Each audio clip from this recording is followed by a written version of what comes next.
শুরুতেই বলছি, টেনশন কথাটা শুনতে হয়তো অনেক ছোট মনে হবে, কিন্তু কষ্টটা অনেক গভীর।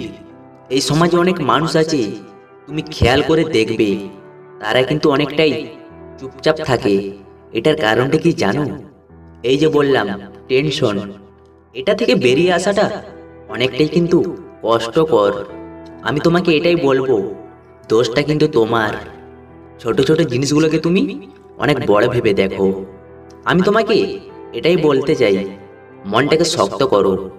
মনে রেখো, আমরা যখন একটা জিনিসকে দূর থেকে দেখি সেটা কিন্তু অনেক ছোট মনে হয়, ঠিক তেমনি তুমি যখন সেই জিনিসটাকে কাছে গিয়ে দেখবে না, সেটা কিন্তু অনেক বড় মনে হবে। তুমি খেয়াল করে দেখবে, এই সমাজে অনেক মানুষ আছে, তাদেরকেও কিন্তু অনেক কিছুই বলে মানুষ, কিন্তু তারা কখনো কান দেয় না।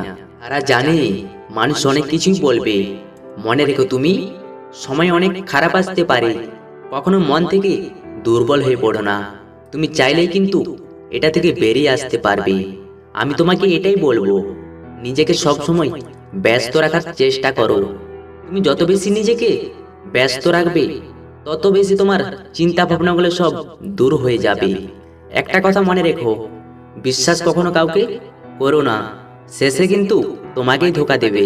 আমি তোমাকে এটাই বলবো, তোমার কেরিয়ারকে নিয়ে ভাবো, দেখবে তোমার পরবর্তী লাইনটা অনেক সুন্দর হবে। তোমার নিজের কাজকে ভালোবাসো, তুমি নিজেকে নিয়ে ভাবো। আগে যেটা তোমার সাথে ঘটেছে সেটা তুমি ভুলে যাও, আজকে তুমি কি করবে সেটাকে নিয়ে ভাবো। একটা কথা মনে রেখো, তুমি চাইলে কিন্তু তোমার কষ্টগুলো দূর করে দিতে পারবে।